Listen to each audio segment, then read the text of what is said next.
The Lord be with you. A reading from the Holy Gospel according to Mark. The disciples were on the way going up to Jerusalem, and Jesus went ahead of them. They were amazed, and those who followed were afraid. Taking the 12 aside, he began to tell them what was going to happen to him. Behold, we are going up to Jerusalem, and the Son of Man will be handed over to the chief priests and the scribes, and they will condemn him to death and hand him over to the Gentiles, who will mock him, spit upon him, scourge him, and put him to death. But after 3 days he will rise. Then James and John, the sons of Zebedee, came to Jesus and said to him, Teacher, we want you to do for us whatever we ask of you. He replied, What do you wish me to do for you? They answered him, Grant that in your glory we may sit one at your right and the other at your left. Jesus said to them, You do not know what you are asking. Can you drink the chalice that I drink, or be baptized with the baptism with which I am baptized? They said to him, We can. Jesus said to them, The chalice that I drink, you will drink, and with the baptism with which I am baptized, you will be baptized. But to sit at my right or at my left is not mine to give, but is for those for whom it has been prepared. When the 10 heard this, they became indignant at James and John. Jesus summoned them and said to them, You know that those who are recognized as rulers over the Gentiles lord it over them, but their great ones make their authority over them felt. But it shall not be so among you. Rather, whoever wishes to be great among you will be your servant. Whoever wishes to be first among you will be the slave of all. For the Son of Man did not come to be served, but to serve, and to give his life as a ransom for many. The Gospel of the Lord. Praise to you, Lord Jesus Christ.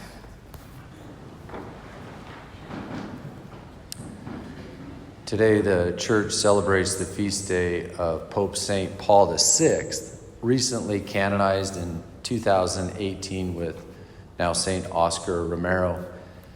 Pope Paul VI was born prior to the 20th century, ordained in 1920, and then served as Pope following John the 23rd in the early 60s. He took the torch of the Second Vatican Council and kept it going, which concluded in 65.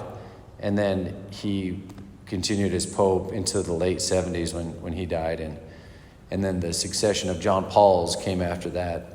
So anyway, a little bit of history of him. And it's just I love celebrating the feast days of like recently canonized saints, or those guys who we know something about their life.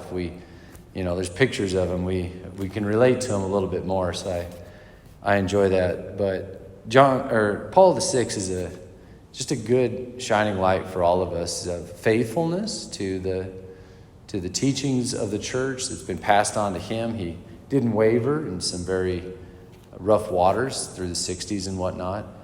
And then just a model of prayer and faithfulness. And so anyway, it's fitting, his feast day is fitting today, but I always feel like the saints, like the canonized saints, like they made it to the Hall of Fame, like the Holy Hall of Fame. That's kind of, when you're canonized, that's where you're at. You're a little bit enshrined, okay?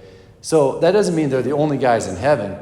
They're just the ones that they stand out for noteworthiness. Paul VI, Oscar Romero, guys like that do. They're in the Holy Hall of Fame, okay? Well, this is the deal. They didn't shoot for that. They shot for holiness. They shot for fulfilling the Father's will, whatever that is. Okay, so then their efforts of doing that got them they made it to heaven. So now we know they made it across the goal. But now we can also say, hey, they're also noteworthy. Let's honor them as canonized saints. But that wasn't their goal. I bring that up in light of today's gospel because John and James, they come up to Jesus and they're like, hey, I'd like you to do this for us, okay?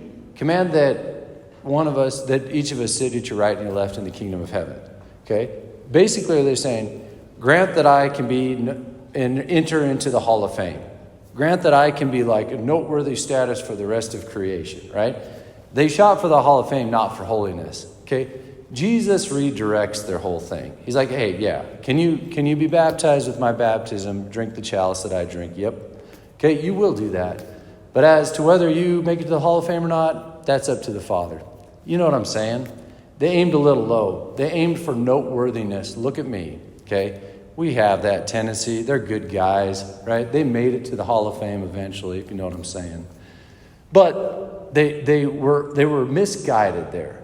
They were seeking noteworthiness. That's why I'm always like, when people say, I want to be a saint. Cool. Do you mean you want to be holy? Or do you want to like go down in history with ST in front of your name? Right, go for the former and you'll get the ST. But if you shoot for the ST, you'll probably foul it all up. Same with us. All right, so Jesus gives us the answer. He says, hey, follow my example. The Son of Man came not to be served, but to serve.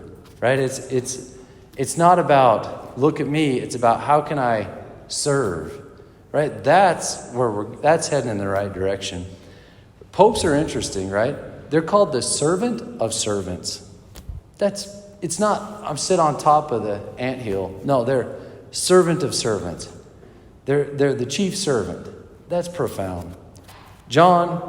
Pope Paul VI gives us a great example of that. He was just faithful in the duty that the Lord had given him. He was fully who God created him to be.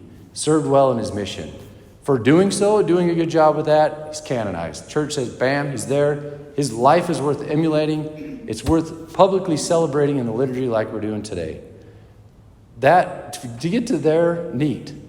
But how we get there is holiness. Being fully who God's created us to be. Serving and not seeking to be served. So may we aim for that. The Hall of Fame stuff, whatever, for us. But the beauty of that is that we can emulate their example. Like these guys are enshrined to inspire us to be holy in the way God has called us to be. So anyway, let's follow our Lord example, who came not to be served, but to serve.